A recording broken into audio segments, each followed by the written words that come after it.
Donc la question, on a 1 heure environ hein, pour cette conférence. Les habitués, c'est ça, c'est 1 heure. D'accord. Comme je ne vais pas redemander combien de temps c'était. Donc il y a pas mal de choses à dire. Je pense qu'en 1 heure, c'est pas suffisant. Mais donc j'ai forcément pris le parti de choisir certains sujets de douleur et certains types d'aliments. Vous verrez. Hein. Après, je pourrais répondre à certaines questions si je peux répondre. Voilà, donc on va commencer. Alors, ceux qui sont ici, j'en connais quelques patients, voilà, savent que la prise en charge de la douleur, alors dans l'alimentation, on parlera aussi parfois de phénomènes douloureux. Bref, la crise de migraine par exemple, mais en tout cas pour la douleur chronique, vous savez tous que c'est une approche multidisciplinaire, ça veut dire qu'il n'y a pas que les médicaments, il y a les médicaments et puis il y a aussi tout ce qui est autour du médicament et comme le mode de vie par exemple, toutes les interventions non médicamenteuses, que ce soit comportementale, allez-y installez-vous, que ce soit comportementale, que ce soit les techniques psychocorporelles sont importants et en matière d'alimentation, ben là on va jouer sur le mode de vie.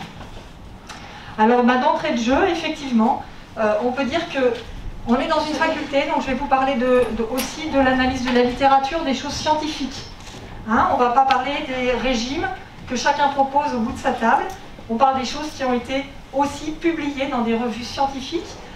Donc ce qu'on peut dire aujourd'hui, c'est qu'il y a des études qui rapportent effectivement que certains nutriments peuvent avoir un rôle protecteur, que d'autres peuvent avoir un rôle délétère pour la santé et pour la douleur en particulier. Et donc effectivement, au jour d'aujourd'hui, il y a quand même des notions importantes qui montrent que l'alimentation a un impact, notamment sur les pathologies inflammatoires. Donc, en introduction, je voulais rappeler ça un peu. Vous m'entendez bien avec le masque, ça ne confusionne pas le discours. Je le garde parce que c'est mieux pour vous. Donc vous voyez, quand je mets des petites choses comme ça, c'est que ça fait référence à des articles scientifiques qui ont été écrits dans des grandes revues et qui montrent la véracité, enfin en tout cas, ça a été vérifié scientifiquement. Donc, la santé, déjà pour commencer, je voulais revoir avec vous, parce que l'alimentation, c'est pas non plus quelque chose qu'on va proposer comme quelque chose d'un miracle, hein, ça fait partie aussi d'un état de santé. Donc, je me suis posé la question de finalement, qu'est-ce que la santé? La santé, c'est un état de bien-être physique, mental et social. Donc, quand on joue sur l'alimentation, on va aussi, vous verrez, jouer sur, bien sûr, l'aspect physique, mais aussi il y a la convivialité, l'aspect social. Hein, et puis il y a aussi l'aspect, manger parfois certains aliments, ça peut faire du bien aussi au psychisme. Pardon. Alors, on va petit à petit zoomer sur l'alimentation, mais en introduction encore, je voulais rappeler qu'est-ce que sont les grandes fonctions. Donc pourquoi est-ce qu'on mange par exemple? On mange, la définition de l'alimentation, c'est le fait de s'alimenter, de prendre des nutriments. Donc c'est quelque chose qui est nécessaire pour le maintien de nos grandes fonctions. On ne mange pas seulement pour se faire plaisir, on mange aussi parce que manger, ça permet de survivre. Si on ne mange pas, on meurt. Donc vous voyez les grandes fonctions, donc les fonctions respiratoires, cardiovasculaires, les sécrétions hormonales, neuronales, qui se passent dans les nerfs, ça nous intéresse particulièrement, puisque vous êtes ici pour aussi comprendre la douleur. Les sécrétions digestives, quand vous salivez, quand vous digérez dans votre estomac. La digestion, l'assimilation, l'élimination, ce qu'on appelle les émonctoires, l'élimination fécale, l'élimination urinaire, la transpiration, tout ça, ce sont des modes d'élimination. Et puis, toutes ces fonctions automatiques sont rythmées par des rythmes biologiques. Donc, vous voyez, ces grandes fonctions, eh bien, elles sont automatiques, finalement. Hein? Donc là, j'ai mis un petit cycle comme ça pour parler des rythmes biologiques, et si vous voulez, on pourra en parler un peu plus, mais on sait que tout ça, c'est rythmé. On a une rythmicité, hein, l'alternance jour-nuit, on a faim, on mange, on est rassasié, et puis on digère, et puis à nouveau on a faim. Vous voyez, il y a des rythmes dans l'organisme qui peuvent durer 24 heures, comme l'alternance du jour et de la nuit. Et on sait que si on prive, par exemple, une personne de luminosité, elle va garder un rythme qui va s'allonger un petit peu au-delà de 24 heures, qui peut durer 25 heures, voire on a vu jusqu'à 30 heures. Mais de toute façon, même en l'absence de lumière, on a sommeil et on se réveille, on a sommeil et on se réveille. Il y a des rythmes qui sont des rythmes qu'on appelle endogènes, à l'intérieur. C'est-à-dire que c'est notre organisme qui est fait pour ça, nos cellules qui sont programmées pour alterner comme ça cette veille et cette veille et ce sommeil. Et il y a des effecteurs, vous voyez, j'ai mis quelques mots ici, j'ai égrené un petit peu quelques mots, comme vous voyez en phase 2. Sécrétion hormonale, la thyroïde, la surrénale, sécrétion neuronale, j'ai mis la dopamine, la sérotonine, parce qu'on va en reparler aussi un petit peu. Et puis il y a des effecteurs comme la mélatonine, le cortisol, qui sont là dans le corps et qui nous permettent de rythmer notre vie.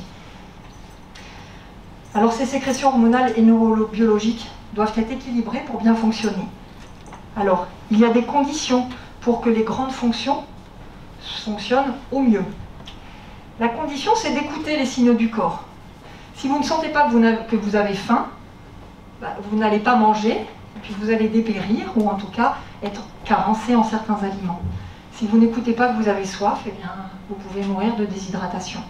Donc il faut écouter les signaux du corps. Alors c'est important parce que beaucoup des patients qui consultent dans nos consultations de la douleur chronique, il y a un tel signal du corps qui est la douleur, que finalement parfois on n'entend plus les autres signaux, notamment le besoin de s'arrêter, le besoin de se détendre, le besoin parfois aussi de se mettre en mouvement.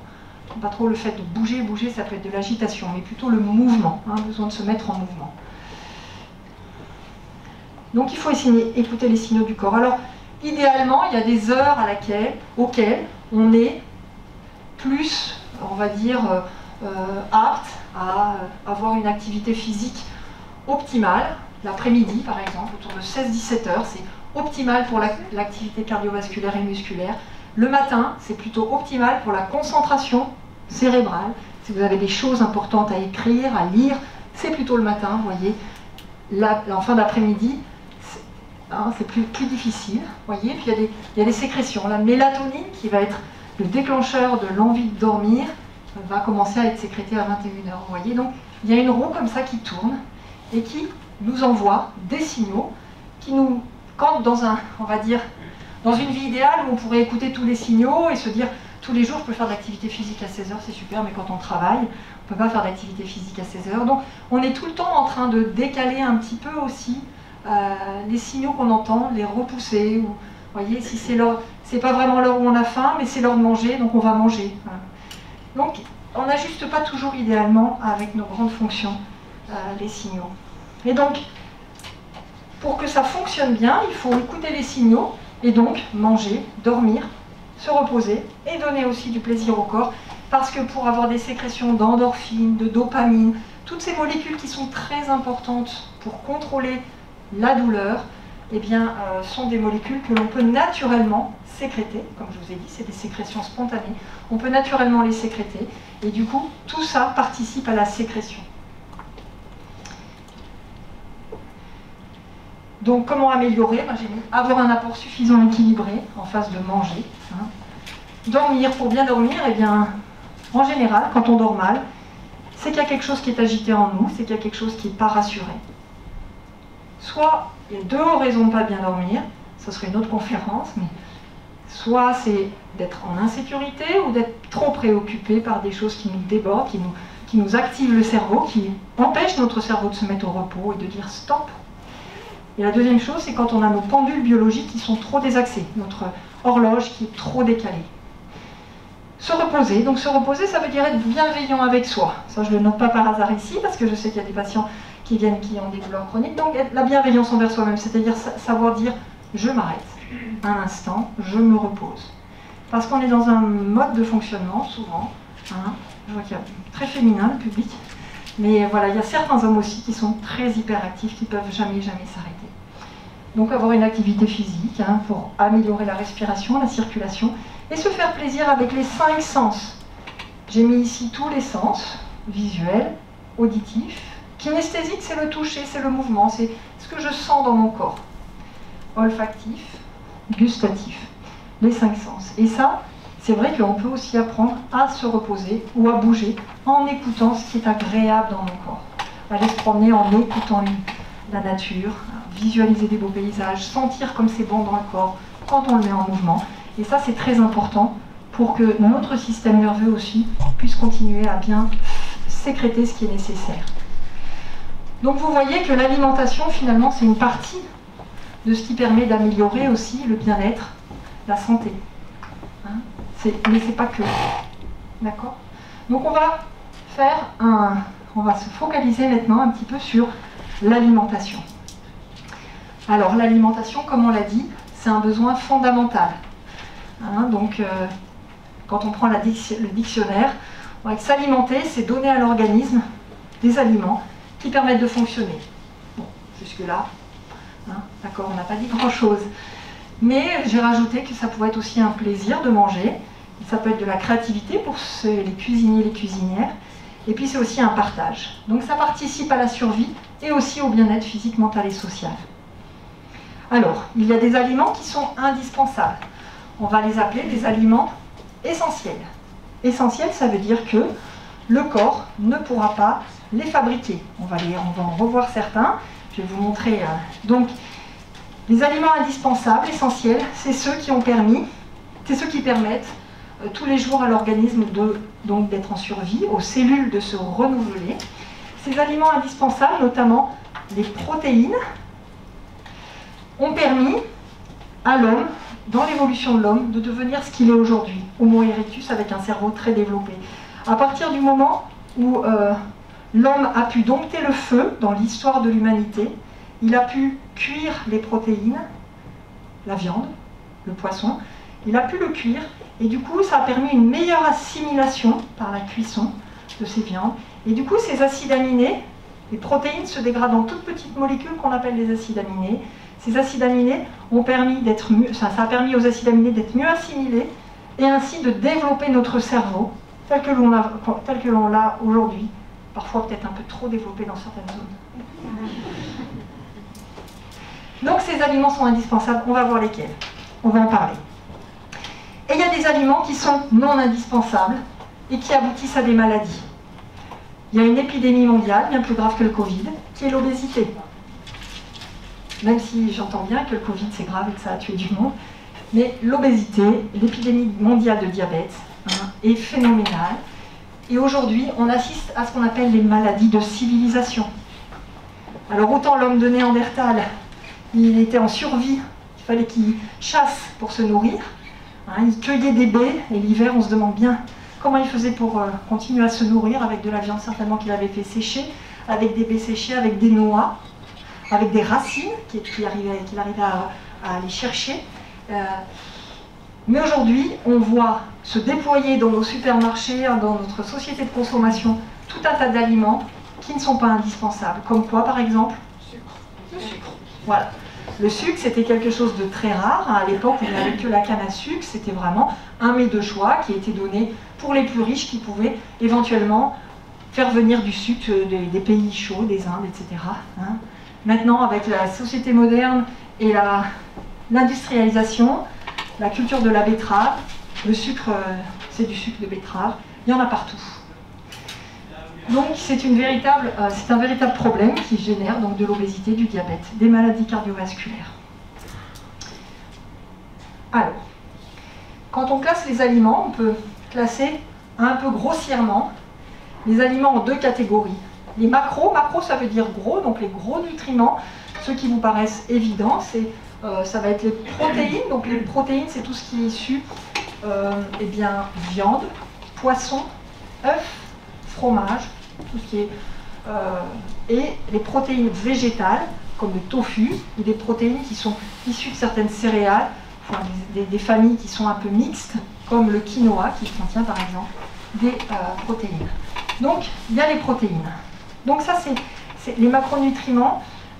Les glucides, donc on a dit les sucres, donc les glucides, ils peuvent être extrêmement simples ou ils peuvent être complexes, c'est-à-dire quand par exemple on prend un blé, qui est un glucide, la famille des blés, des céréales, tout ça c'est les sucres, les blés, le riz, les pommes de terre, voilà, ce qu'on appelle vulgairement les féculents, ce sont des glucides simples, mais il y a des glucides plus complexes, quand c'est moins raffiné, donc par exemple les céréales moins raffinées, quand on garde le son de l'avoine, le son du blé, je voulais dire, mais l'avoine c'est une céréale complexe. quand on garde le son l'enveloppe du riz aussi, donc le riz plus complet ou demi-complet, le blé demi-complet ou complet.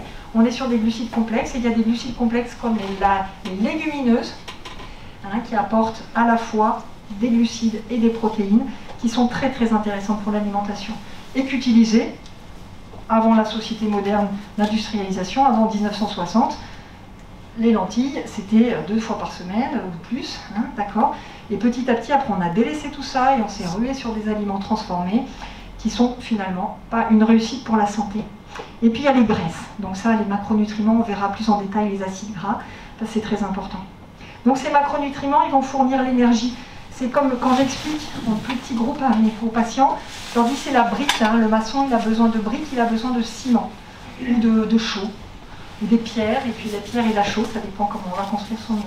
Mais en tout cas, ce sont les gros nutriments qui sont indispensables, en général, sauf les glucides les plus complexes et les plus raffinés, que le corps peut fabriquer. Certaines protéines, le corps peut les fabriquer, mais pas toutes. Il y a des protéines indispensables qui sont essentielles. Et puis il y a des graisses aussi qui sont indispensables. Lesquelles? Oméga 3. Les acides gras, oméga 3 par exemple. Effectivement, voilà. Donc plus les graisses polyinsaturées, on va y revenir, que les graisses saturées. Et puis à côté de ça, il y a les micronutriments, les toutes petites choses que vous ne voyez pas dans l'alimentation, qui sont les vitamines, les minéraux, les enzymes, les antioxydants, qui sont indispensables. Plus on raffine, plus on va dire, plus on appauvrit les aliments, plus on va enlever les minéraux, les vitamines, les antioxydants, tout ce qui donne de la couleur, le persil, les épices, tout ce que l'on peut mettre autour de nos aliments. Et parfois, dans certains macronutriments, il y a aussi des micronutriments. On a dit tout à l'heure les lentilles, par exemple. La lentille, ça va contenir des protéines, on a dit, des glucides complexes. Ça contient aussi un petit peu de minéraux, comme du fer. Voilà.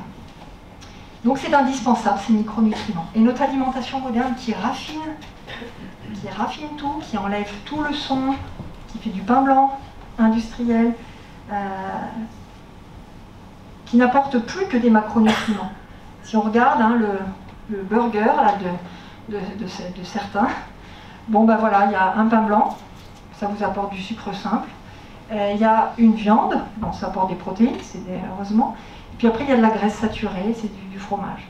Il y a 0 micronutriments. Donc on ne peut pas se nourrir de ça, on ne peut pas être en bonne santé quand on se nourrit comme ça. Alors, je voulais vous passer ça, mais finalement, je me demande si... Ah voilà. Alors, peut-être ce qu'on peut, à ce niveau-là de la présentation, ce qu'on peut dire, c'est qu'il y a ce qu'on appelle la pyramide alimentaire. Alors pourquoi c'est une pyramide? Parce que ce qui est à la base, c'est ce qu'il faut manger tous les jours et en grande quantité.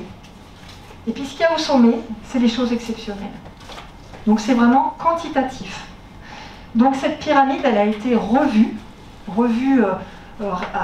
assez récemment finalement sur la dernière décennie.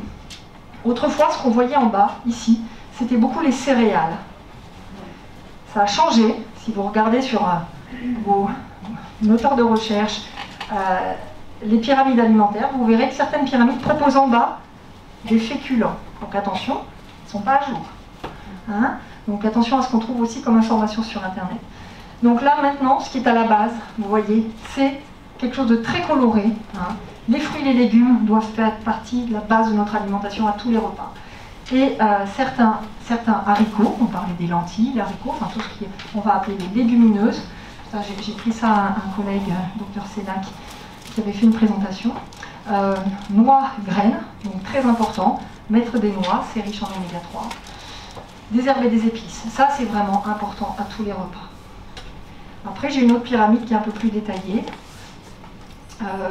Si vous voulez, je la montre en parallèle. Je voulais quand même que ça soit lisible pour vous, donc j'ai pas pu mettre les deux sur un même diaporama. Mais ça c'est un peu moins bien illustré, mais vous voyez ici il y a une quantité. Les légumes, minimum 300 grammes par jour. Les fruits, minimum 250 grammes par jour. Après on parlera de l'un avec la douleur, mais on pose les bases. Et vous voyez qu'ensuite viennent les féculents un peu plus haut. Donc on peut avoir 150 grammes de produits céréaliers complets par jour, complets ou demi-complets. D'accord? Donc c'est de remplacer les pâtes blanches par des pâtes demi-complètes. Il faut essayer de prendre des glucides un peu plus complexes. Et puis ensuite, en haut, vous voyez, arrive tout ce qui est l'étage ici. Alors là, on est sur les protéines. Ici, on est sur donc, les féculents, les sucres complexes. Ici, on est sur les vitamines et les antioxydants, hein, donc plutôt sur les micronutriments. Vous voyez, donc poissons et fruits de mer, 1 à 2 fois par semaine, minimum 2 fois. Hein, là, je suis un petit peu plus... Il y a la viande rouge maximum 300 grammes par semaine, et la viande rouge, elle est même plutôt au sommet, parce que du coup, c'est vraiment limité à 1 fois par semaine. Et si on a besoin, les apports de protéines, c'est tous les jours. Il faut varier et prendre des protéines de viande blanche, prendre des protéines de légumineuses, des protéines végétales, et des protéines de poisson. Alors le poisson, si on en mange tous les jours, c'est très bien. Et puis après, il y a les acides gras, et on verra les quantités et quels acides gras. Mais vous voyez tout en haut, il y a exprès, le petit toit est décroché. Ça veut dire qu'on peut tout à fait se passer de manger du sucre. Aucun problème. Sauf que si on est un marathonien ou si on a un effort physique à faire particulier, où le muscle aura besoin d'être nourri très rapidement, et donc il va falloir un sucre absorbable très rapidement. Voilà, c'est un peu la seule condition où on a dans la vie adulte besoin de produits sucrés. Donc ça doit rester exceptionnel pour se faire plaisir, bien sûr de temps en temps, mais exceptionnel. Donc si je reviens sur cette diapositive là, du coup j'aimais bien parce que fruits de mer et poissons, hein, là il y a au moins 2 fois par semaine. Et puis après, vous voyez, les protéines, c'est quand même important. On trouve des protéines aussi dans les produits laitiers, dans les œufs, le blanc d'œuf. Hein, si on ne peut pas manger de jaune à cause de problèmes de cholestérol, on peut prendre du blanc d'œuf. Et puis la viande rouge et les friandises, c'est le moins souvent possible. La viande rouge, il y a vraiment un lien démontré avec les problématiques de cancer du côlon notamment et la problématique inflammatoire. C'est compliqué parce qu'on est un pays producteur aussi, donc du coup il faut faire plaisir à tout le monde. Et en même temps, il y a des habitudes. Et vous voyez, à tous les étages, ce qu'on peut voir, c'est qu'il y a des acides gras. Hein, là, il y a des noix et des graines. Il y a des acides gras dans les poissons, ces fameux acides gras oméga 3. Il y a des acides gras dans l'œuf, dans les fromages, vous voyez. Il y a des acides gras dans les viandes. Donc, en fait, les acides gras, on en trouve à tous les étages. Et c'est pour ça que c'est important de bien choisir ces aliments. Et puis à tous les étages aussi, on voit qu'il y a de la couleur. Hein, et du coup, les vitamines B que j'ai mis en haut, vous voyez, qu'on va trouver dans les légumes à feuilles vertes, dans les légumes secs, dans les fruits de mer, le foie, le germe de blé, eh bien, on en retrouve aussi un peu à tous les étages. Et cette vitamine B, vitamine du bien-être, c'est vraiment indispensable pour que tous nos processus, comme je disais tout à l'heure, hormonaux, la fabrication d'hormones, la fabrication d'hormones, de neuromédiateurs, ont besoin de cofacteurs, comme on appelle, c'est-à-dire que nos enzymes, c'est nos petites usines, les petites machines qui servent à fabriquer dans l'organisme, tout ça, ont besoin de vitamine B, notamment, ont besoin de fer, ont besoin de magnésium. Donc ça, c'est très important. C'est pour ça que je l'avais mis ici. Ici, j'avais mis la synapse. Alors oui, on va revenir. Ça va? Oui. On va revenir à la douleur. Juste, je vous avais mis ce schéma de la douleur pour dire que quand une douleur arrive, elle rentre dans le système nerveux, elle est véhiculée par tous nos petits nerfs. On a des nerfs partout dans le corps. Ça chemine l'information dans le système nerveux. Il y a un premier nerf, puis un deuxième nerf, et puis vous voyez, après, c'est notre ordinateur là-haut qui ressent la douleur. Et qui ressent la douleur dans sa composante sensorielle, mais aussi émotionnelle, parce qu'elle traverse des zones très profondes, là où il y a la petite jonction en bleu, c'est une zone très profonde qui est la zone émotionnelle de notre vie, donc ça traverse des zones émotionnelles. Donc il y a le ressenti physique, le ressenti émotionnel, et puis il y a les comportements et les pensées autour de la douleur. Il y a toujours 4 notions dans l'intégration de la douleur, c'est 4 notions. Donc si on joue que sur la sensation avec un médicament, ben on joue que sur un quart. C'est pour ça que dans nos consultations et dans nos centres de nos structures douleurs chroniques, on joue sur la sensation, avec parfois des médicaments. Après, le ressenti, c'est comment qu'est-ce que j'ai comme émotion quand je ressens de la douleur, de la peur, de la colère. Après, on a notre comportement, qu'est-ce que je fais quand j'ai mal. Et puis on a nos pensées, qu'est-ce que je me dis quand j'ai mal. Donc ces 4 composantes sont les 4 choses sur lesquelles il faut travailler. d'accord? Le sentir, le ressentir, les pensées et le comportement. Donc, quand on est sur l'alimentation, on ne va pas jouer sur le comportement et sur les pensées de la douleur. Quoique, quand on mange un aliment qu'on pense qui est bon pour soi, eh ben, ça peut quand même faire du bien aussi. Donc tout ça pour vous dire que ici, la jonction entre deux nerfs, c'est ce qu'on appelle une synapse. Une synapse, c'est une connexion entre deux neurones. D'accord? Et je veux vous montrer ça parce que justement c'est important pour moi pour la diapo d'après et puis pour que vous compreniez. Ça, c'est comment le signal monte. Mais le signal, vous voyez, il est amorti ici par des amortisseurs en rouge qui sont nos freins. Nos freins.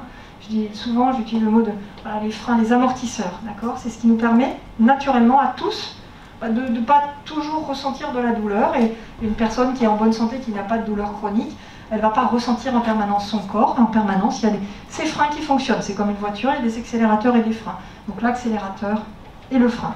Et ces freins aussi, ils fonctionnent grâce à des sécrétions de neuromédiateurs, comme je vous disais tout à l'heure, la sérotonine, la dopamine, les endorphines, ces molécules aussi qu'il va falloir bien nourrir. En tout cas, il va falloir donner des bons substrats pour que ces molécules soient synthétisées. Donc c'est pour ça que je vous ai dessiné ici, je vous ai repris ce dessin de l'Institut d'études de la micronutrition, donc sur la synapse. Donc là, j'ai grossi la jonction d'un nerf à un autre nerf, d'accord? Peut-être certains reconnaissent ce schéma.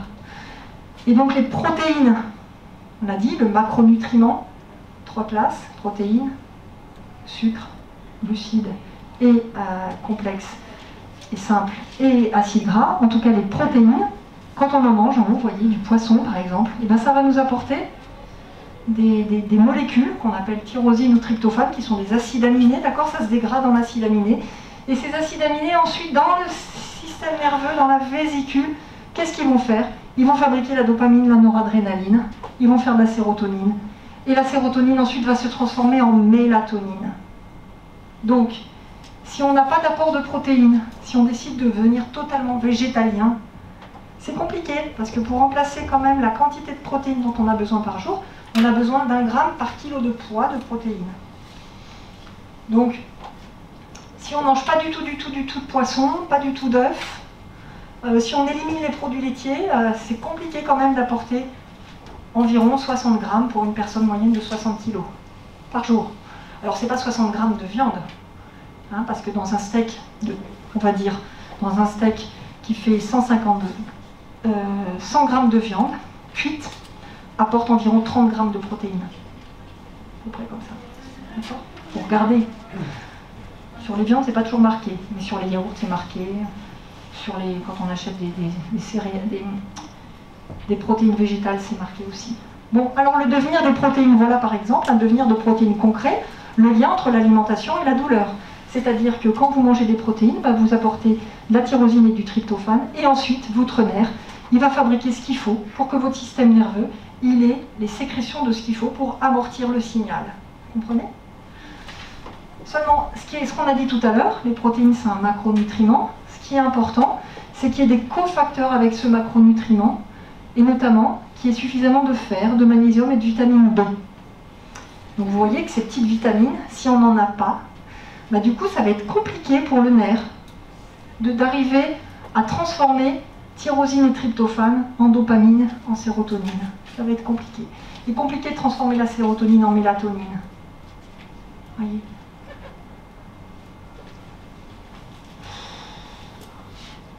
Donc il faut tout.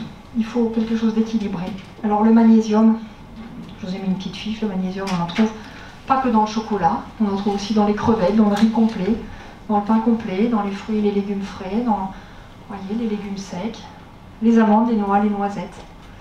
Hein, et on en trouve aussi dans les eaux, certaines eaux qui sont riches en magnésium, vous le savez, par exemple. Ça c'est des exemples d'aliments. Vous comprenez donc la notion de macronutriments, micronutriments, tout ce qui est important. Alors dans les micronutriments, c'est vrai qu'il y a les polyphénols qui sont donc des vitamines, on pourrait dire des vitamines, hein, qui sont tout ce qui donne de la couleur à nos assiettes, de la couleur à nos aliments, ou pas, puisque dans Vous voyez, dans les champignons ou le chou-fleur, c'est blanc. Mais en tout cas, voilà, on a plusieurs familles, plein de familles de polyphénols. Et toutes ces molécules, comme par exemple la quercétine, les anthocyanes, vous voyez, les flavonoïdes, curcuminoïdes, tous ces petits noms-là, chlorophylle, le vert, c'est très important parce que c'est pareil, c'est un micronutriment, ça fait partie des vitamines essentielles pour que tous nos mécanismes très compliqués, comme vous avez vu, qui permettent la cohésion de l'organisme, soient synthétisés comme il faut.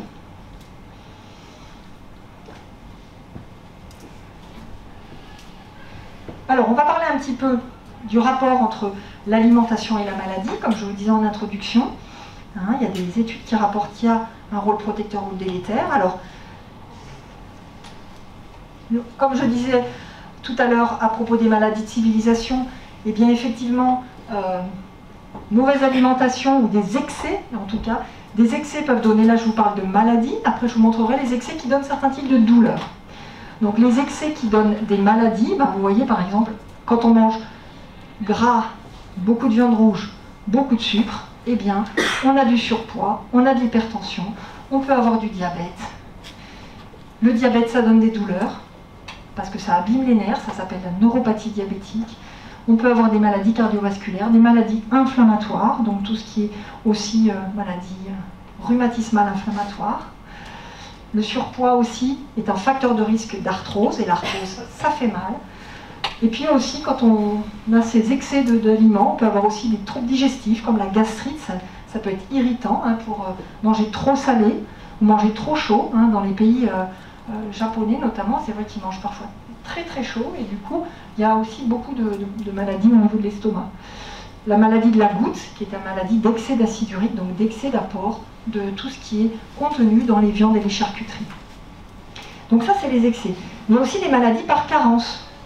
Si on ne mange pas d'iode, c'est pour ça qu'ils ont salé les sels de mer iodés, pour que tout le monde dans la population, à condition de saler un petit peu, et comme on dit qu'il ne faut pas trop saler, c'est parfois compliqué d'avoir des apports d'iode.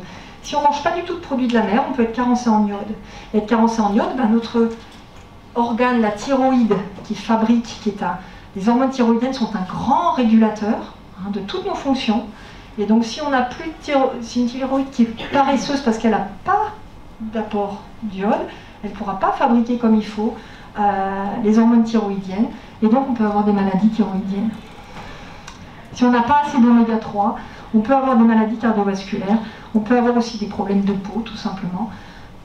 Quand on est carencé en protéines aussi, on peut être fatigué, on peut avoir des douleurs dysfonctionnelles. Les carences en vitamine D vont donner par exemple des troubles des fanères, les ongles qui sont abîmés, les cheveux qui tombent. Voilà, donc on est carencé en fibres et qu'on ne mange pas assez de prébiotiques. Les prébiotiques, on en parlera tout à l'heure. C'est ce qui est tous les résidus qui viennent des fibres de notre alimentation. Eh bien, on peut avoir des douleurs du ventre parce qu'on est constipé, on peut avoir un syndrome de l'intestin irritable. Les carences en vitamine D peuvent aboutir jusqu'au cancer, même il y a des liens entre cancer et les carences en vitamine D. Carences en calcium, c'est l'ostéoporose, donc on casse l'os, ça fait mal. Vous voyez, les carences en magnésium, ça donne des crampes, etc. Donc vous voyez, donc, excès, carence, dans un sens ou dans l'autre, et j'en oublie certainement. Alors, qu'est-ce qui a été montré dans la littérature? Eh bien que certains apports alimentaires excessifs pouvaient entraîner certaines douleurs chroniques, et notamment l'arthrose. L'arthrose, ça a été montré qu'un apport excessif de graisse et de sucre augmentait la sévérité des douleurs de l'arthrose. La fibromyalgie, donc il y a un lien entre le seuil de la douleur qui peut être augmenté par trop d'apports en protéines. Dans la neuropathie diabétique, un diabète mal équilibré, c'est lié à un excès de sucre. Vous voyez les apports, certains apports excessifs. Et puis des apports insuffisants, ce qui a été montré, c'est par exemple dans la polyarthrite rhumatoïde, il a été montré des carences en calcium, en folate. Le folate, c'est la vitamine B9, en zinc, en magnésium, en vitamine B6. Dans la fibromyalgie, il y a des études qui montrent qu'une carence en acides gras essentiels, notamment les oméga 3, en vitamine A, D, E, K, l'acide folique, toujours là, le sélénium, le zinc, et puis des douleurs musculo-squelettiques et l'ostéoporose, et les carences en vitamine D, en calcium. Ça, c'est ce qui a été montré dans une revue de la littérature qui a retrouvé qui a fait un petit peu le point sur des nombreux patients pour regarder quelles étaient les carences par rapport à leur maladie. Alors, l'exemple de la polyarthrite rhumatoïde, j'ai trouvé que c'était intéressant parce que récemment, les rhumatologues qui se sont intéressés plus spécifiquement maintenant, c'est bien parce que la notion de l'alimentation, ça se répand un peu dans les différentes spécialités. Et donc, nos confrères rhumatologues, la Société française de rhumatologie maintenant, recommandent à leurs patients qui sont atteints de polyarthrite rhumatoïde, qui est une maladie donc inflammatoire des articulations, recommandent le fameux régime méditerranéen. Donc c'est un peu la pyramide qu'on a vue finalement. Hein, qu'est-ce qu'on mange en Méditerranée? Ben, on mange des produits de la mer, on mange des olives, on mange de l'huile d'olive, on mange des noix, on mange du fromage de chèvre. Voilà, on mange des choses qui sont bonnes pour la santé. Et donc ce qu'ils recommandent dans ce régime méditerranéen, c'est aussi d'augmenter la quantité de légumineuses, puisqu'on les avait abandonnées, hein, d'augmenter la quantité de fruits et légumes. Les olives, alors les huiles, on en parlera tout à l'heure, des acides gras. Les huiles sont fragiles, donc quand une huile est riche en fameux oméga, les oméga, ça veut dire tout simplement qu'il y a des doubles liaisons, c'est un terme de biochimie, d'accord? Je ne vais pas vous noyer l'esprit, mais en tout cas, il y a des doubles liaisons qui donnent de la souplesse à la molécule, qui font que ces acides gras, en fait, ils sont souples et donc ils donnent nos membranes vasculaires, notre cerveau est plein d'acides gras, et donc ces acides gras plus souples donnent de la souplesse à nos membranes, et c'est toujours bien d'avoir des artères plutôt souples que trop rigides. Et voyez le poisson qui apparaît 2 fois par semaine. Et donc ce qui est recommandé, c'est de diminuer, comme on dit tout à l'heure, les viandes rouges, les œufs aussi, à cause du cholestérol qui est contenu dans le jaune. Mais je tiens à spécifier que si vous rajoutez des blancs d'œufs, parce qu'il vous faut manger plus de protéines, le blanc d'œuf c'est que de l'albumine, c'est des protéines, il faut le faire cuire, pas le manger cru, pour assimiler les protéines issues du blanc d'œuf, mais vous pouvez en manger plus que 4 par semaine de blanc. Et puis limiter les sucres, et puis il conseille plutôt, si vraiment c'est indispensable de boire un verre de vin, et bien le verre de vin rouge pour les polyphénols, et encore mieux s'il est biodynamique, sans aucun résidu de pesticides, parce que le raisin est sacrément traité. Hein.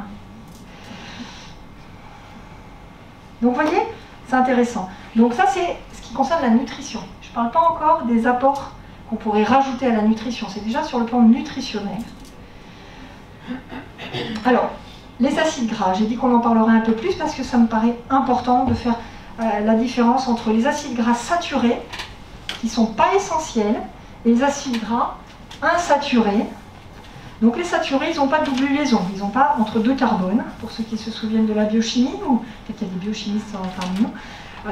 Voilà, il y a des carbones qui se donnent la main, et entre 2 carbones, eh bien, on peut avoir une double liaison, voilà, comme s'il y avait 2 mains qui se donnaient la main. Le double, voilà. Donc ça, c'est ce qu'on appelle l'insaturation. Quand ils sont saturés, eh bien, ils sont pro-inflammatoires et athéromateux. Ça veut dire qu'ils vont augmenter le risque de plaque d'athérome. Donc vous connaissez tous le risque de la plaque d'athérome, c'est l'accident cardiovasculaire, c'est l'infarctus. Parce que ça vient boucher les vaisseaux, surtout les tout petits vaisseaux du cœur. Donc, par exemple, des acides gras qu'il faut absolument bannir, c'est les acides gras qu'on appelle trans, c'est-à-dire qu'en plus, comme l'industrie alimentaire les a beaucoup chauffés, les a beaucoup triturés, ils ont pris une forme qu'on appelle une forme trans, enfin bref, c'est toutes les pâtes industrielles, les viennoiseries industrielles, etc. Ça, c'est bourré d'acides gras trans. Donc, et les acides gras saturés qu'on peut dans les pâtisseries maison, bien sûr, on peut se faire plaisir de temps en temps, mais voilà, on en trouve aussi dans la charcuterie, les viandes grasses, le fromage, l'arachide, le beurre. Donc, il faut un peu de beurre pour la vitamine A, un petit peu de beurre, mais il ne faut pas des quantités magistrales de beurre tous les jours. Donc cela, à la limite, sauf la vitamine A contenue dans le beurre, mais sinon ces acides gras saturés ne sont pas essentiels, ça veut dire que l'organisme se débrouille pour les fabriquer. Avec les autres apports, avec sa capacité de transformation. Et notamment à partir des sucres. Alors, les acides gras insaturés, ils peuvent être monoinsaturés ou polyinsaturés. Donc, je vous ai mis après la diapo d'après, les polyinsaturés. Donc, monoinsaturés, ça veut dire qu'il y aura une seule double liaison. Et là, il y a des omégas qu'on appelle les oméga 9. Et l'huile d'olive, c'est un oméga 9, c'est pas un oméga 3. Bon, 9, ça veut dire une certaine chose en biochimie, mais c'est pas grave. Vous voyez, donc les oméga 9, olive, on retrouve l'arachide, elle a des acides gras saturés, des acides gras insaturés. Elle est mélangée, vous voyez. Donc il vaut mieux prendre directement un oméga 9 comme l'huile d'olive, première pression à froid, il ne faut pas que ça soit chauffé.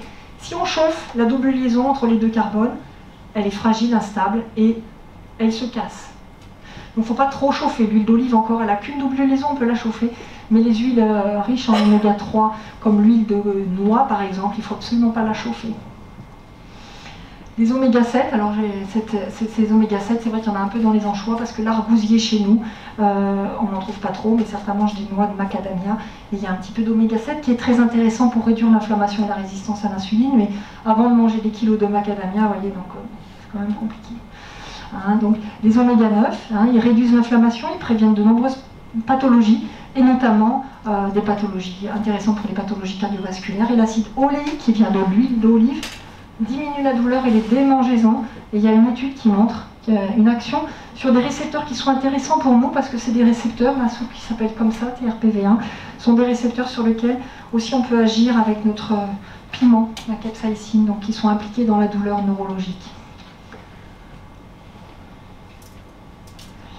Alors, d'autres acides gras comme les acides gras polyinsaturés, donc les fameux oméga 3, ceux-là, ils sont essentiels et indispensables. Ce que je n'ai pas dit, c'est que les monoinsaturés, ils sont indispensables, mais ils ne sont pas essentiels. Ça veut dire que, en fait, le corps peut quand même les fabriquer. Non essentiel, ça veut dire que le corps peut les fabriquer, mais il en faut quand même indispensables pour fonctionner. D'accord ? Alors, les oméga 3, ils sont essentiels et indispensables, ça veut dire que le corps ne peut pas les fabriquer, hein, et il en faut absolument pour être en bonne santé et avoir le moins de douleurs possible, vous voyez, comme par exemple l'inflammation de la polyarthrite. Donc, vous connaissez l'huile de colza, il faut acheter des huiles, première pression à froid, l'huile de colza, ça coûte pas cher, vraiment. Hein, même première pression à froid biologique, hein, c'est pas des huiles chères, on les produit dans la région. L'huile de noix, c'est un peu plus cher, l'huile de lin, c'est cher. Voilà, après vous voyez, le chanvre donne aussi des bonnes huiles et des bonnes protéines. Le chanvre, la fibre du chanvre, on ne parle pas de la fleur de chanvre, qui est le cannabis thérapeutique. Puis il y a tout un tas de graines après, hein, on trouve de la poudre de graines de chia, c'est intéressant le matin, vous prenez une cuillère à café ou deux de poudre de graines de chia et vous avez un apport en oméga 3. L'huile de krill qui est une crevette aussi qu'on peut trouver encapsulée, hein, et les poissons gras bien sûr.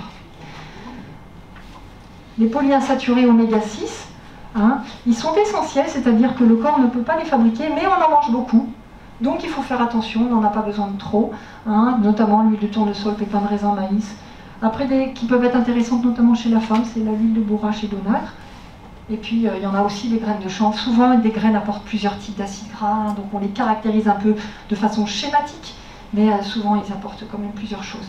Alors ces fameux oméga 6 et ces oméga 3, eh bien, ils ont un intérêt, hein, ils régulent les fonctions cérébrales, ils stimulent la croissance des phaneres, ils permettent l'équilibre osseux et le système reproducteur, parce qu'il faut voir que nos hormones, la base de nos hormones, c'est les acides gras. Si on n'a pas d'acides gras, on n'a pas d'hormones.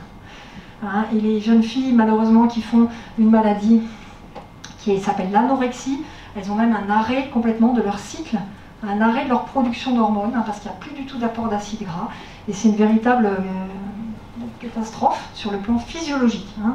Elles perdent leurs cheveux, elles perdent leurs ongles, elles sont toutes maigres, et c'est vraiment catastrophique. Donc, c'est très important. Mais par contre, attention, ils augmentent un peu l'inflammation, donc c'est pour ça qu'il faut faire attention avec les oméga 6. Les oméga 3, par contre, vous savez, sur le plan cardiovasculaire, c'est excellent, sur le plan cérébral, sur le plan de tout un tas de maladies, et la diminution de l'inflammation, donc les acides gras oméga 3 à fond. Alors, je disais, j'ai mis une petite balance en haut entre les oméga 6 et les oméga 3. Attention à l'équilibre entre les deux. Dans nos pays occidentaux, on a tendance à avoir trop d'oméga 6 par rapport aux oméga 3. L'idéal serait d'avoir, vous voyez, 4 oméga 6 pour un oméga 3 en quantité, vous voyez. Et en fait, quand on fait l'état des lieux en Europe, on a en général 16 oméga 6 pour 1 oméga 3. Donc on mange trop d'oméga 6, d'accord? Donc diminuer l'huile de tournesol, pas besoin. Et par contre, largement, une cuillère à soupe par jour, enfin par repas, pardon, au moins 2 cuillères à soupe par jour, pour les femmes, 3 cuillères à soupe par jour pour les hommes, d'un mélange d'olive colza, d'olive noix, voilà, et puis ça c'est déjà très très bien, et diminuer toutes les autres huiles. Alors il y a des recommandations, hein, dans les maladies cardiovasculaires. L'idéal serait un oméga 3 pour 4 oméga 6, c'est des recommandations qui ont été faites pour les maladies cardiovasculaires. Alors les recommandations pour la douleur, spécifiquement la douleur en général, Il n'y a pas de recommandation pour la douleur en général. Par contre, pour la polyarthrite rhumatoïde, on le verra, il y a des recommandations notamment d'ajouter des acides gras oméga 3, 2,7 g par jour. Je vous annonce à l'avance. Alors, c'est intéressant parce que par exemple dans l'arthrose de genou, je vous donne un exemple de ce qui a été montré dans la littérature, de l'intérêt du ratio, d'un bon ratio. Par exemple, la douleur du genou en lien avec l'arthrose, ils ont comparé les patients, ceux qui avaient un fort ratio, qui prenaient beaucoup d'oméga 6 par rapport aux oméga 3, et ceux qui prenaient moins d'oméga 6 par rapport aux oméga 3, d'accord? Ils ont réussi à montrer, à mettre en évidence qu'il y avait moins de douleur et qu'il y avait une meilleure fonction chez les patients qui avaient un ratio plus faible. Vous comprenez? Donc, la douleur était plus forte quand le ratio était plus élevé. Donc, on mangeait plus d'oméga 6. Hein? Alors après, toujours intéressant, ces études récentes, 2018, donc vous voyez, en fait, la communauté scientifique s'intéresse à regarder comment mangent les patients, comment vous mangez, et quel est le lien. C'est toujours compliqué parce que c'est tellement multifactoriel pour analyser les choses. Et là aussi, ce que je dirais, c'est que c'est vrai que les acides gras, bon, ils agissent sur le système nociceptif, c'est-à-dire le système de détection de la douleur, mais aussi, voilà, quand on prend des bons oméga 3, il faut les assimiler. Hein? Il faut les assimiler, et puis il faut les transformer aussi en lipides, en acides gras, qui vont être utilisables par la cellule. Vous voyez, il y a des étapes et il y a des conditions. Donc si on est hyper stressé, le stress, eh bien, il y a des enzymes qui permettent d'assimiler les acides gras, comme les delta-6 désaturases, qui fonctionnent moins bien.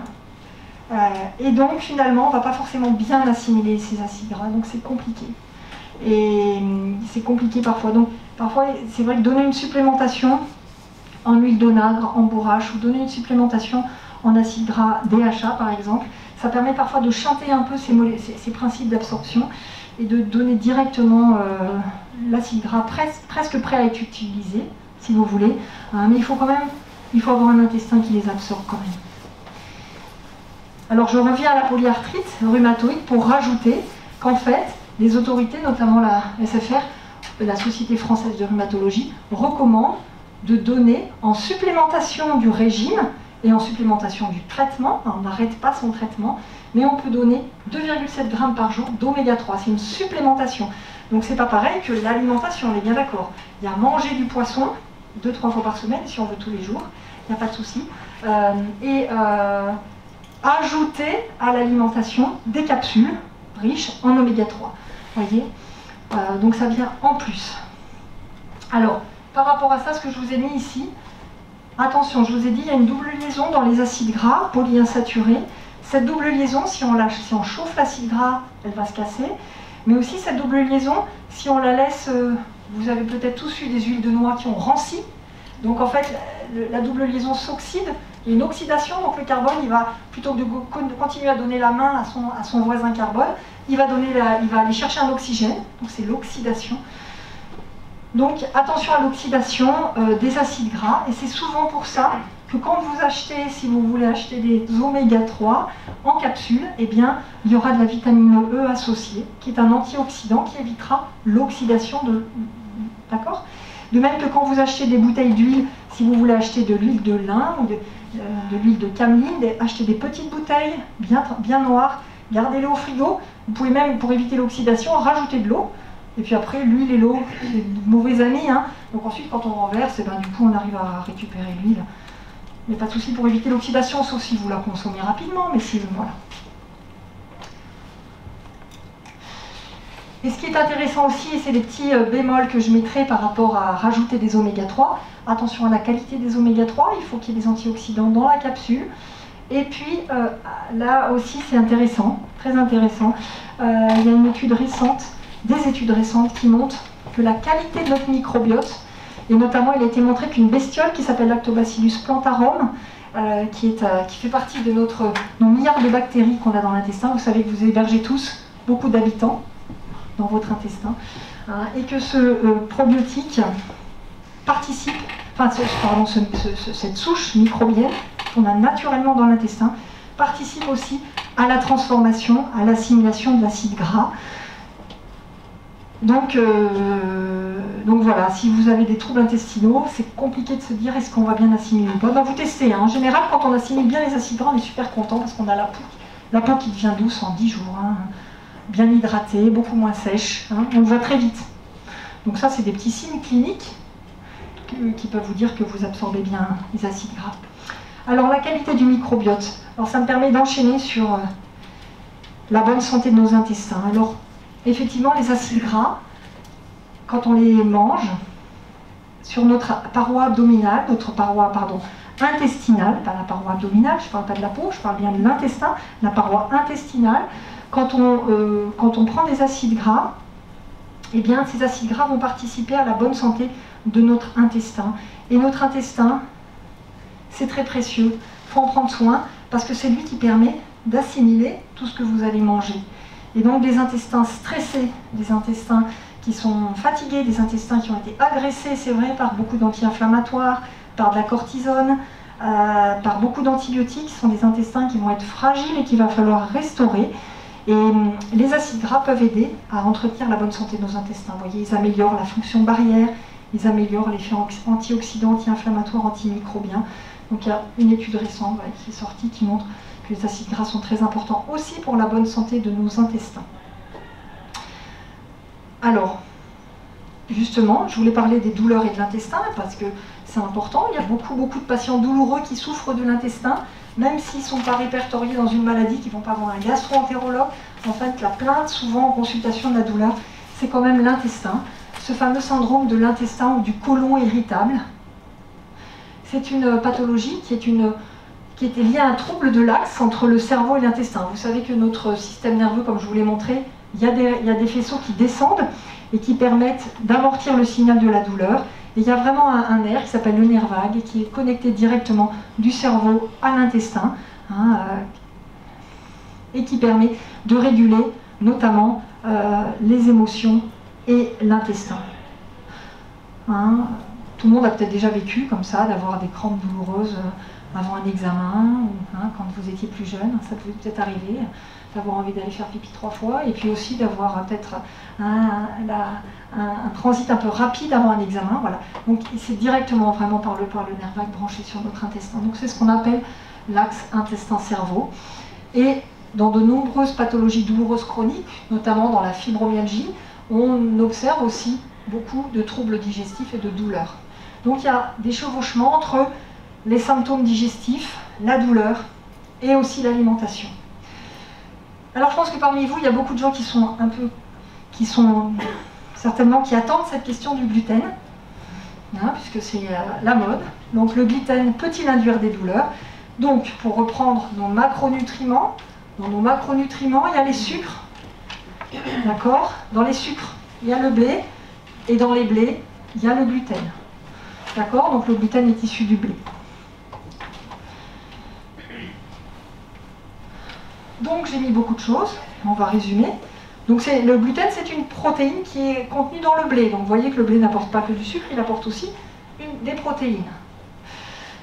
Avec des proportions différentes. Vous voyez, je vous ai mis différents types de blé. Et voilà, donc différents types de blé qui apportent des quantités plus ou moins importantes de gluten. Et vous voyez par exemple le sel, l'avoine et l'orge apportent moins de gluten que le blé tendre ou que le blé dur. Alors, ce gluten, si on regarde la biochimie, c'est toujours intéressant, c'est important de se poser la question de la biochimie, même si ça vous paraît un peu des mots compliqués, mais voilà, c'est formé de gliadine, de gluténine, et notamment, on retrouve la proline, la glutamine, qui protège en fait le blé de sa digestion complète. Ça veut dire que ça va permettre une digestion incomplète. Il va rester des résidus. Hein, et ces peptides non digérés ont un rôle sur la perméabilité de la muqueuse et des effets effectivement qui peuvent avoir une action sur nos systèmes immunomodulateurs et nos systèmes qui sont des systèmes qui permettent de réguler les entrées et les sorties. Alors ce qu'il faut quand même savoir si c'est net pour tout le monde parce que... Non, faut pas écrire. Ah, faut pas écrire, c'est marqué là. Ah, on n'écrit pas, tant pis. Donc, l'intestin sert à plein de choses. La première chose, c'est assimiler les aliments. D'accord? On mastique. Important de bien mastiquer, de prendre le temps de mastiquer parce que vous avez les amylases qui commencent au niveau de la bouche. Et puis après, dans l'estomac, ben là, vous avez moins d'influence, mais il y a les protéases, il y a les lipases, tout un tas de choses qui viennent après petit à petit avec le pancréas qui va libérer son sucre, avec la bile qui va permettre de digérer les acides gras. Tous nos organes participent à l'assimilation. Donc notre intestin, ce tube, permet d'assimiler ce qu'on mange. D'accord? Premièrement. Et deuxièmement, c'est une grande barrière de protection. C'est lui qui va permettre de dire « je prends ou je ne prends pas » des corps étrangers qui se présentent. Un petit peu comme la respiration, vous respirez par le nez, il y a des filtres dans les sinus, il y a des filtres au niveau des poumons aussi, qui permettent de dire je prends ou je ne prends pas ce microbe. Dans la salive, on a tout un tas, en ce moment c'est bien le moment pour le... Voilà, on a tout un tas d'éléments qui sont des barrières naturelles dans nos muqueuses, qui permettent de bloquer l'entrée d'un virus par exemple, comme celui qui nous occupe en ce moment. Donc notre intestin, il va aussi dire oui ou non, je prends ou pas ce corps étranger. Et cette activité, comme un pH, si vous voulez, va être hyper efficace si notre intestin est en bonne santé. Si notre intestin est en mauvaise santé, et bien du coup, la barrière du pH sera plus facile à faire avancer avec la voiture, on va dire, que si elle est vraiment très solide, cette barrière de pH. Donc, tout ça pour dire que à ce niveau-là, dans notre intestin, débutent de nombreuses réactions immunitaires, inflammatoires. Et maintenant, tout le monde le sait, hein, tout le monde le sait, voilà, il y a énormément, c'est là que commencent beaucoup de nos processus immunitaires et inflammatoires. Et si notre intestin n'est pas en bonne cohésion, s'il n'a pas des cellules qui se donnent la main, on appelle ça les jonctions serrées, s'il n'a pas des cellules qui se donnent la main, alors il va y avoir plus de risques de passage de corps étrangers et d'initier les molécules, les mécanismes de l'inflammation, d'accord, et des mécanismes immunitaires. Donc il y a beaucoup de maladies immunitaires, des maladies de l'inflammation qui viennent probablement aussi d'une mauvaise santé de notre intestin. Et ça, les années à venir nous le confirmeront, c'est certain. Donc, par exemple, cette gliadine, chez certaines personnes génétiquement programmées, tout le monde n'est pas du tout intolérant à la gliadine, tout le monde n'est pas du tout intolérant au gluten. Chez certaines personnes, comme dans la maladie cœliaque, donc des gens qui vraiment ont des marqueurs forts de cette vraie maladie, la vraie maladie du gluten, c'est la maladie cœliaque, on s'en aperçoit tout petit parce que l'enfant ne grandit pas bien, qu'il a des troubles digestifs, et forcément on va s'interroger, on va faire une biopsie, et on va retrouver des cellules qui dysfonctionnent. Et cette gliadine, effectivement, déclenche des processus inflammatoires qui portent un nom. Voilà, qui est un processus inflammatoire. Donc vous voyez, le gluten, avec sa gliadine, va faire passer des peptides à travers la muqueuse qui vont stimuler si vous voulez, derrière cette barrière intestinale, il y a tout un tas de garde-fous, peut-être un peu pénible.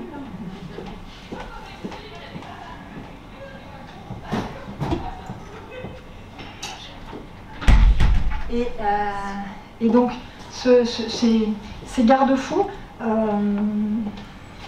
est-ce que j'en étais, ils permettent d'amortir le signal. Et là, on voit que, effectivement, ce gluten peut déclencher.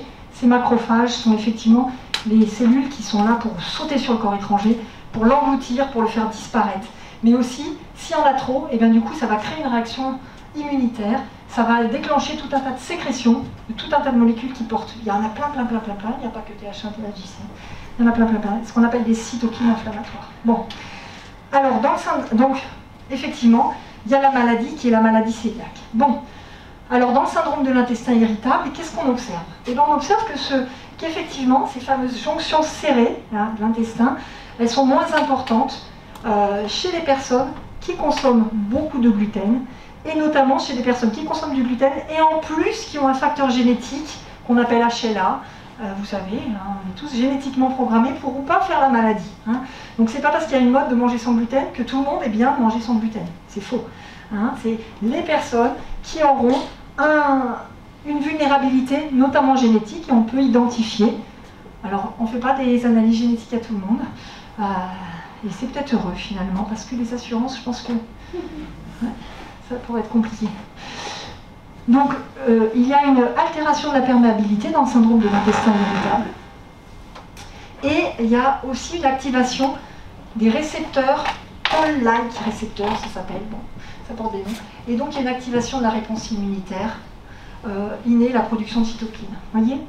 Donc, dans l'intestin irritable, on sait maintenant qu'il peut y avoir des problèmes avec le gluten. Donc il faut tester. Hein. Et puis il y a cette histoire de sensibilité au gluten non cœliaque. Je vais déborder un petit peu l'heure, hein, finalement. C'est pas grave. Jusqu'à 4 heures normalement. Ah d'accord. Ah bon, bah, c'est parfait. Donc la sensibilité au gluten non cœliaque. Et c'est là que peut-être certains d'entre vous vont se reconnaître. C'est-à-dire que ce sont des symptômes qui vont survenir après avoir ingéré du gluten. Et par exemple, mal au ventre, douleur musculaire, maux de tête, l'impression d'avoir le cerveau brouillé, là, le foggy mind, c'est-à-dire la brume dans le cerveau, de la fatigue, et parfois jusqu'à avoir de vraies neuropathies périphériques et de vrais syndromes de fatigue et de dépression. Chez ces personnes-là, peut-être, certains d'entre vous, eh bien, il peut y avoir des maladies auto-immunes associées. Vous voyez, donc il va y avoir quand même un corps qui va être hyper réactif.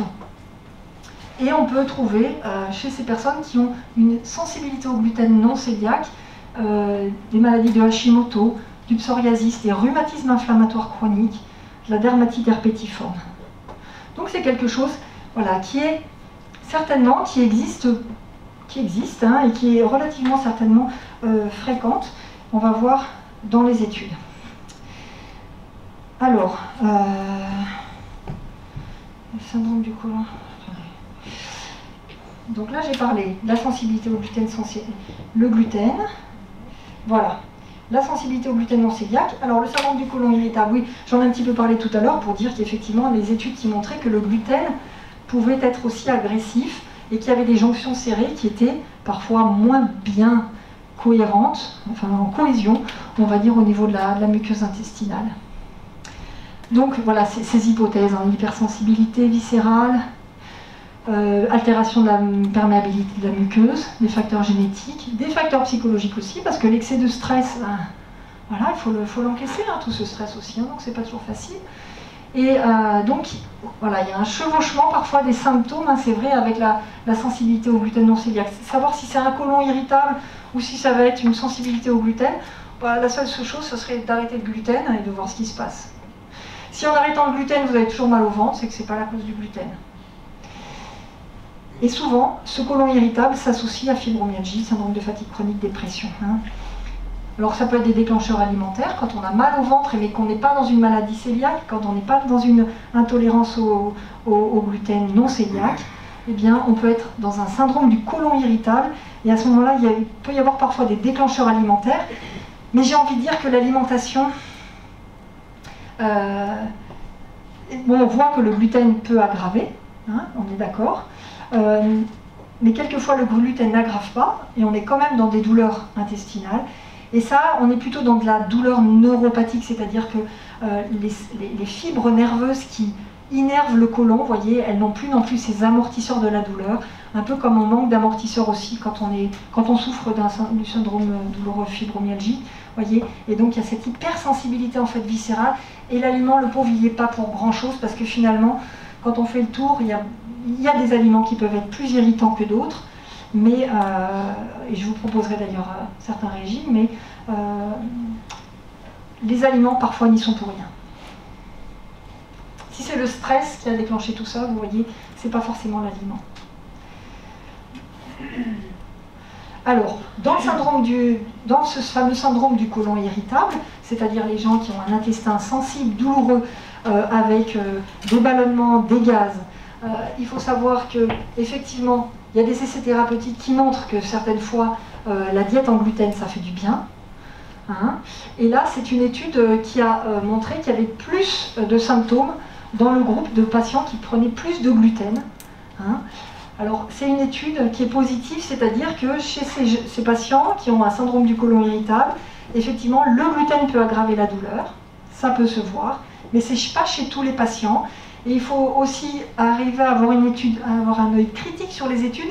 C'est pour ça que d'annoncer des grandes choses et faire des grandes théories, c'est compliqué, parce que finalement, quand on prend les études, vous voyez, ce sont des études courtes, il n'y a pas beaucoup de patients inclus Donc vous voyez, c'est toujours un peu compliqué de dire que c'est positif. Mais en tout cas, eh bien, on peut dire que certaines personnes qui ont un syndrome du côlon irritable sans avoir de maladie cœliaque, sans avoir non plus le tableau typique de l'intolérance au gluten non cœliaque, peuvent avoir un syndrome du côlon irritable aggravé par la prise de gluten. Alors le gluten et la fibromyalgie. Alors il y a plusieurs études. Et certaines se contredisent, vous voyez. Donc c'est compliqué. Là, vous voyez 97 patients, c'est pas non plus 2000. Nous, pour des grands échantillons de patients, il faudrait prendre 5000, 10 000 patients. Hein. Donc, le régime sans gluten pendant 1 an, chez des patients qui associent la fibromyalgie avec le syndrome du côlon irritable, hein, eh bien, on s'aperçoit que quand même, chez la moitié des patientes, eh bien, il y avait une entérite lymphocytaire. Ça veut dire quoi? Que quand le gastro-entérologue il va mettre sa caméra et qu'il fait une petite biopsie sur l'intestin, eh bien, il voit qu'il y a quand même des lymphocytes dans l'intestin.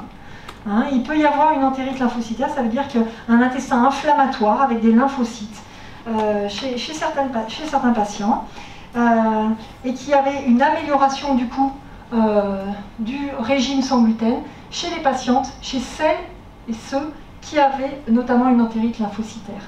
Chez ceux qui n'avaient pas d'entérite lymphocytaire, eh bien, il n'y avait pas d'amélioration.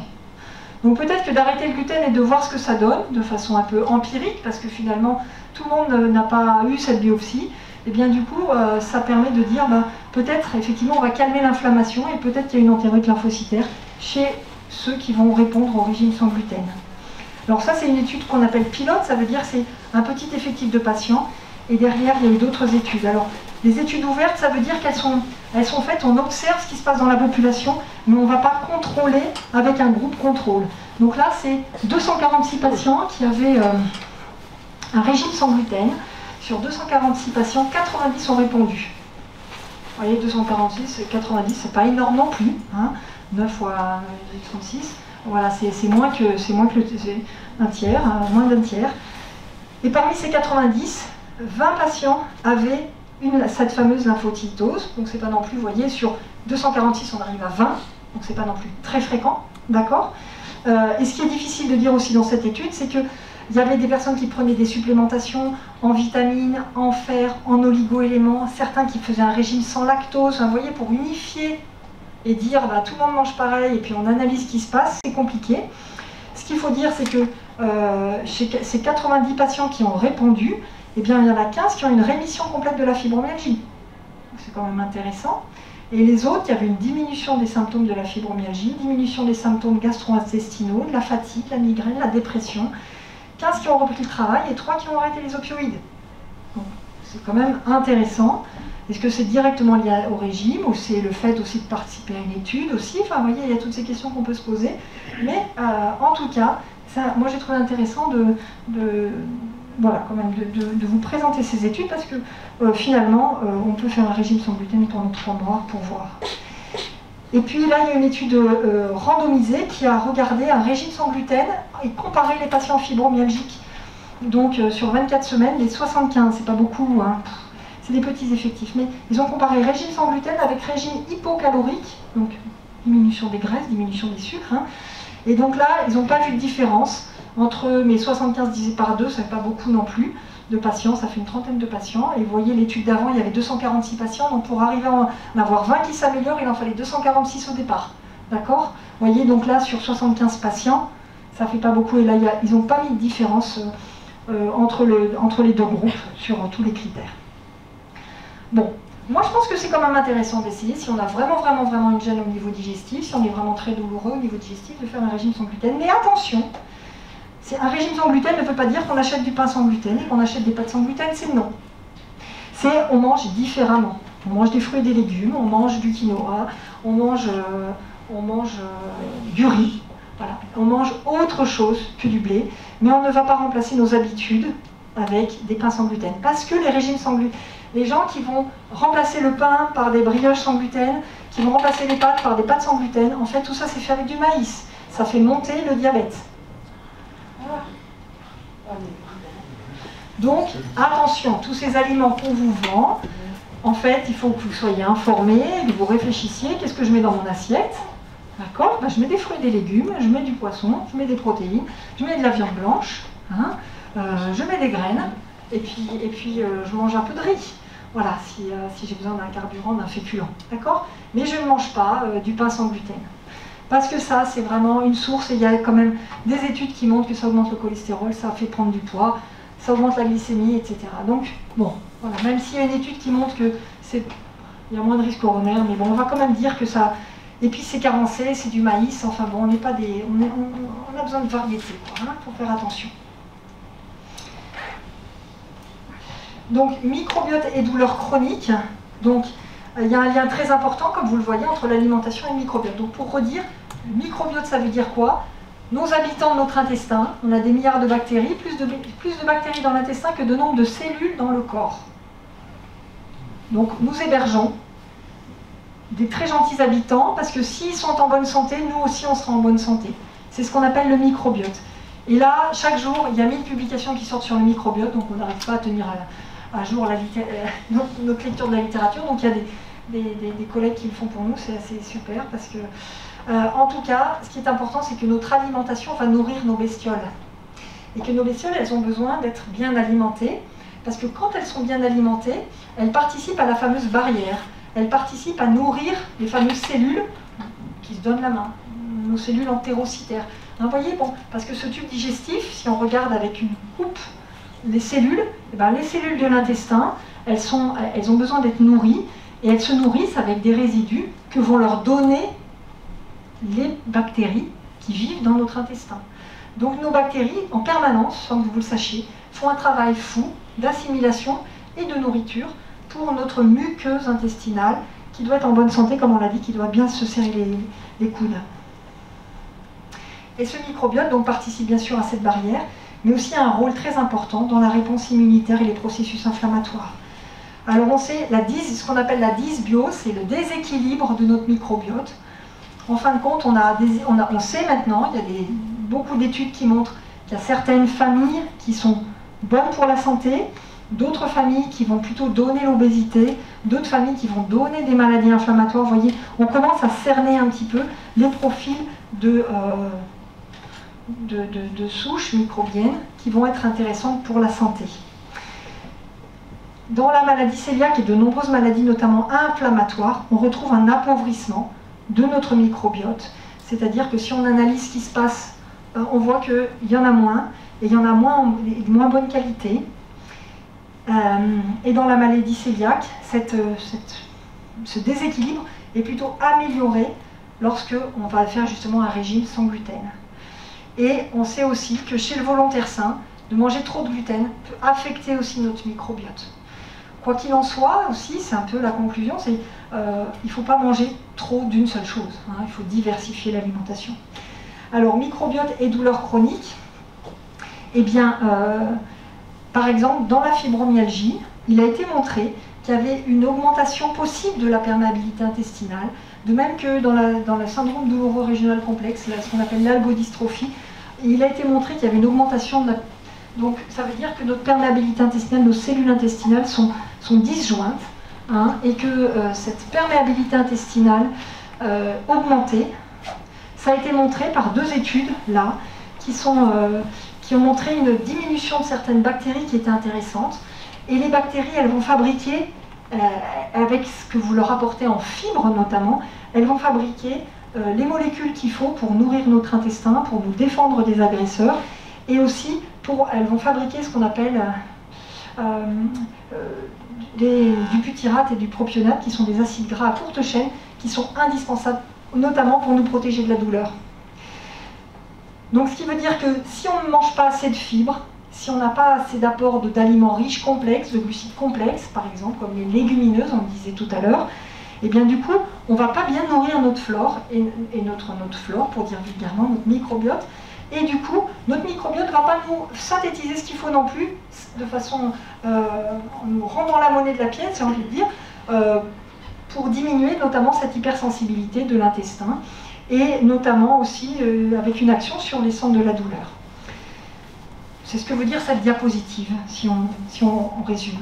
Donc ce qui est intéressant, c'est de bien nourrir son microbiote. Alors, moi je vous propose donc de bien nourrir avec des fibres. Alors, il y a un petit questionnaire très simple qui à gauche, qui permet de dire est-ce que vous mangez suffisamment de fibres? Est-ce que chaque jour vous mangez au moins 2 ou 3 fruits frais? À chaque repas, est-ce que vous mangez une petite assiette de crudité? Jamais, parfois, tous les jours. Une demi-assiette de légumes cuits? Jamais, parfois, tous les jours. Donc vous faites vos petites coches, vos petites croix. Est-ce que vous consommez de préférence des céréales complètes ou des légumineuses? Oui ou non? Il y en a qui le disent non, jamais. Il y en a qui ne mangent jamais de légumineuses, c'est-à-dire les lentilles, les haricots rouges, les haricots blancs, les pois chiches, tout ça. Tout ce qu'on mange finalement dans les plats traditionnels des pays du Sud. Est-ce que je mange une petite poignée de noix d'amandes une fois par semaine, tous les jours? Est-ce que je consomme des fruits séchés, abricots secs, pruneaux? Jamais, 1 à 3 fois par semaine, supérieur à 3 fois. Si vous répondez à ces questionnaires, vous avez un score. Et donc, vert, ça vous donne 1 point, orange, 0,5 points, et rouge, ça vous donne 0 point. Si vous avez moins de 3 points, vous consommez insuffisamment de fibres. Si vous avez entre 3 et 4 points, vous consommez donc une consommation moyenne de fibres. Et ce qui est bien, c'est de consommer 5 à 6 points. D'accord? Pour avoir une consommation satisfaisante. Alors, donc c'est à peu près 30 grammes de fibres par jour. Je vous ai remis ce qui apporte des fibres. Donc on a dit les fruits et les légumes, bien sûr, les céréales complètes. On a dit les légumineuses, toutes les graines. Et puis nos fruits, l'hiver, quand on les a séchés. Alors vous allez me dire, c'est compliqué parce que les fibres, ça me fait mal au ventre. Alors c'est le cercle vicieux parfois. Ça, je sais, je connais cette réponse. Mais du coup, effectivement, on peut y aller progressivement et surtout commencer par des légumes cuits. Alors c'est ce que je voulais, j'en ai plus pour très longtemps, donc des régimes par exemple, pour épargner notre intestin quand on a mal au ventre, il y a des régimes qui s'appellent les modèles d'épargne digestive. Qu'est-ce qui est proposé là, pour résumer sans vous affoler parce qu'il y a beaucoup de choses sur cette diapo, mais c'est plutôt faire cuire au départ. Quand on ne supporte pas la salade, on ne supporte pas les pommes crues, on les fait cuire. D'accord? Et quand on les fait cuire, elles sont beaucoup plus digestes. D'accord? Donc, préférez les légumes cuits aux crudités. Privilégiez les fruits cuits ou très très mûrs. La poire bien blette, presque, juste avant. Pas la poire dure. Alors les pommes, c'est difficile parce que c'est toujours dur une bonne pomme. Au revoir, madame. Je vous en prie. Voilà, donc vous avez des listes comme ça d'aliments sans gluten, comme le quinoa, le sarrasin, le maïs, doucement, le maïs c'est très sucré. Et puis certains riz aussi, qui sont riz demi-complets, qui peuvent être intéressants. Donc on peut y aller quand même doucement. Et ça, c'est un régime fait pour apporter des fibres douces. Alors bien sûr, poireau, salsifis, topinambour. Alors topinambour, c'est indigeste. Oignon, artichaut, il y a des aliments chez tout le monde. Alors après, il y a un truc, on peut faire blanchir le chou avant de le mettre dans la soupe. On peut mettre du bicarbonate aussi, ça permet de mieux digérer les fibres. Mais quoi qu'il en soit, il faut quand même des apports de fibres. Petit à petit, il faut rééduquer notre intestin à manger des fibres. Autrefois, l'homme préhistorique mangeait des racines. Et dans ces racines, il y avait des fibres et il entretenait son microbiote. Alors il mourait jeune pour d'autres raisons. Mais... Après, il y a un autre régime qui est... Je vous ai parlé du régime de modèle d'épargne digestif, mais il y a un fameux régime dont vous avez peut-être entendu parler, qui est le régime sans FODMAPs. Ça vous dit quelque chose? Alors c'est un régime qui évite tous les aliments fermenticibles, ceux qui vont faire que vous devenez une brasserie. Comment on fait de la bière? Du houblon et des levures. Bon, voilà, en milieu, clos. Notre intestin, du blé, des levures, on a plein de bactéries, et on apporte du blé, donc on a une usine à fabriquer de la bière. Donc ça s'appelle les aliments qui vont être fermenticibles. Ceux qui sont fermenticibles, alors FOD, ça veut dire F, fermenticible, vous voyez, O, oligosaccharides, D, disaccharides, M, monosaccharides, P, polyol. Donc le régime sans FODMAP, d'ailleurs, il n'y a pas de S à MAP. Donc, certains patients suivis dans des centres de gastro-entérologie peuvent être suivis par une diététicienne qui va essayer de trouver l'aliment qui fait mal. Parce que parfois, on ne digère juste pas la pomme crue, c'est tout. Ou juste pas les topinambours, c'est pas grave, on n'en mange jamais, ça ne manque pas. Hein, ou on ne digère pas le chou de Bruxelles. C'est pas bien grave. On peut remplacer par le brocoli, est plus facile, c'est plus doux comme fibre. Voyez. Donc il y a une liste alors qui est les aliments les plus riches en FODMAPs et les aliments les moins riches en FODMAPs, mais tout n'est pas à prendre et tout n'est pas à éliminer du tout. C'est des régimes qui se font en contrôle avec une nutritionniste, qui se font, et on fait un aliment par un aliment. Au début, parfois, on propose un régime quand vraiment on est trop douloureux, où on enlève tous les FODMAPs, et après on va voir déjà si ça améliore. Et voilà, c'est ça le risque des régimes, c'est aussi d'exclure, hein, je suis bien d'accord. Donc après, et on réintroduit un par un. Mais ça, c'est pas un régime qui se fait tout seul dans son coin, c'est bien d'être accompagné. Hein. Autant le régime d'épargne digestive, il est plus souple, vous faites bien cuire les légumes et tout ça, autant celui-là, il est quand même, il faut faire attention. Hein. Bon. Parce qu'en plus, tous les aliments ne vont pas être... Mais vous pouvez peut-être repérer déjà peut-être certains aliments que vous avez repérés qui vous faisaient mal, et bien ceux-là, ben voilà, on les remplace par autre chose, parce qu'on a quand même du choix, on a la chance que notre planète nous donne encore beaucoup de fruits et légumes.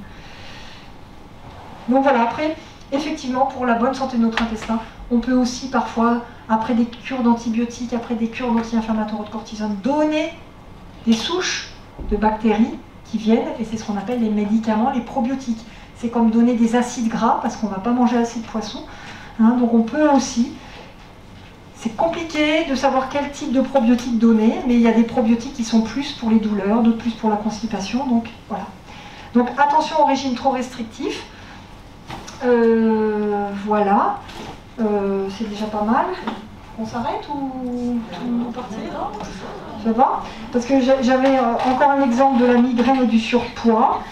Et juste pour dire que chez les patients migraineux, la maladie migraineuse, c'est une maladie génétiquement programmée. Ça veut dire qu'on a une sensibilité qui est abaissée. Hein. Ça veut dire que notre nerf trijumeau, il va déclencher de la douleur pour une stimulation qui sera beaucoup plus faible que chez un non-migraineux. C'est-à-dire qu'un migraineux, il mange parfois du chocolat, et clac, ça déclenche la migraine, alors que vous, il vous faudra quand même avoir mangé 3 tablettes avant d'avoir mal à la tête. Vous voyez, c'est la différence.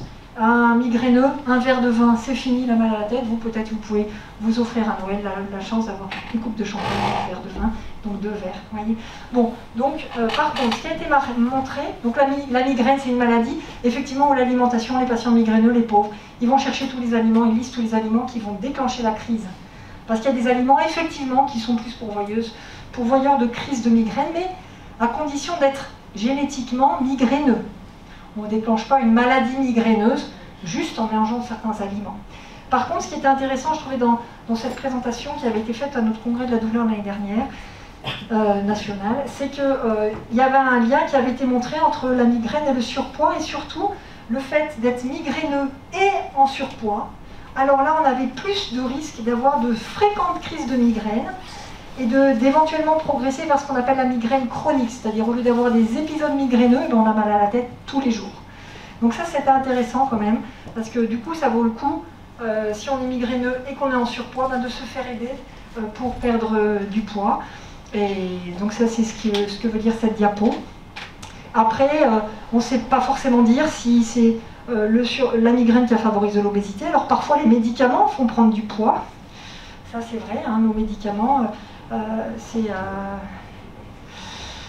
Mais en même temps, chez un migraineux, des études ont montré que chez un migraineux, même si le migraineux va prendre du poids à cause d'un médicament, ça ne va pas aggraver sa migraine, heureusement.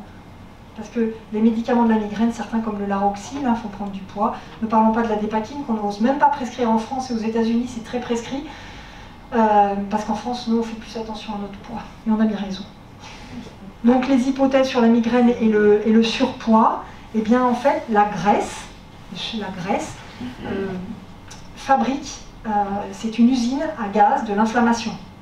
Les cellules graisseuses produisent des molécules de l'inflammation, ce qu'on appelle des cytokines. Donc les adipokines, c'est adipeux, adiponectine, leptine, tout ça. Donc dans la graisse, en fait, la graisse est pro-inflammatoire. Donc malheureusement, quand vous avez trop de tissu gras, eh bien vous êtes presque comme quelqu'un qui a une polyarthrite rhumatoïde presque. Hein. Vous êtes en inflammation. Cette inflammation, elle n'est pas toujours facile à démontrer biologiquement, mais en tout cas, on sait qu'il y a une inflammation et parfois, on peut voir la CRP, la prise de sang, hein, qui montre la CRP, tout le monde sait plus ou moins ce que c'est, hein, d'accord, qui montre dans tout un tas d'infections, de maladies, qui peuvent être infectieuses ou immunitaires. Hein. Et puis, on a aussi montré, chez les personnes qui avaient du surpoids, une augmentation de cette chose qui est le CGRP. Et il y a des médicaments de la migraine qui sont anti-CGRP. Ceux qui viennent de sortir, on injecte une fois par mois. S'il y a des migraineux parmi vous, c'est quelque chose qui vient de sortir mais qui n'est pas encore remboursé en France. Donc c'est un activateur du système de la douleur au niveau du cerveau, hein, ce CGRP. Et on retrouve une fabrication de ce CGRP par les cellules adipositaires, les adipocytes. Donc c'est compliqué. Et puis quand on est en surpoids, parfois on fait des apnées du sommeil. Et les apnées du sommeil, ça donne mal à la tête. Bon, ça on digresse un peu. Tout ça pour dire que, est-ce que c'est intéressant de perdre de poids dans la migraine? Alors, en tout cas, la prise de poids, c'est un facteur qui peut aggraver la migraine. L'obésité plus la migraine, c'est un facteur de risque de transformation de la migraine en migraine chronique. Par contre, l'impact de la perte de poids en tant que prophylaxie de la migraine est probablement aidante. C'est ici. Il y a une étude qui vient de sortir là. Mais on ne sait pas bien finalement si perdre du poids, c'est certainement parce qu'il y a moins d'inflammation, il y a moins d'adipocytes certainement. Et puis aussi quand on a moins de poids, on peut reprendre de l'activité physique, on fait moins d'apnée du sommeil, on a une meilleure qualité de vie. Et donc tout ça c'est bénéfique aussi pour la santé. Bon, voilà ce que je voulais vous dire. En conclusion, donc l'alimentation, oui, peut avoir un effet sur la douleur. Hein, et on peut faire des recommandations, notamment d'augmenter les oméga 3, d'augmenter les fibres, de prendre des légumineuses. Hein, et il y a besoin encore de faire des études, et puis prendre soin de notre intestin. Attention au régime trop restrictif, hein, parce qu'il faut de tout. Et donc, je vous ai mis ici un petit panier anti-stress, parce que la douleur, c'est quand même un stress. Donc, qu'est-ce que vous mettez dans votre panier? Ben voilà, tout ça. Hein, donc les huiles première pression à froid, hein, toutes ces choses-là, et une paire de baskets. Pas obligé de bouger, faut pas oublier de bouger. Hein. Et là aussi, donc le régime méditerranéen, donc avec beaucoup de poissons, il faut augmenter vraiment. Ce qui pêche le plus quand j'interroge, hein, j'en ai interrogé des patients quand même maintenant. Même si je ne suis pas encore trop vieille. Non, mais pour dire que le poisson, c'est vrai qu'on ne mange pas suffisamment, je pense, hein, vraiment. Donc, les gens font plus attention aux légumes, aux fruits, parce qu'il y a quand même aussi beaucoup d'informations qui disent qu'il faut manger des fruits et des légumes. Mais donc, pensez à entretenir votre microbiote avec les fruits et les légumes, et puis manger des bons acides gras. Voilà ce que je voulais vous dire aujourd'hui. Je laisse place à quelques questions s'il y a besoin.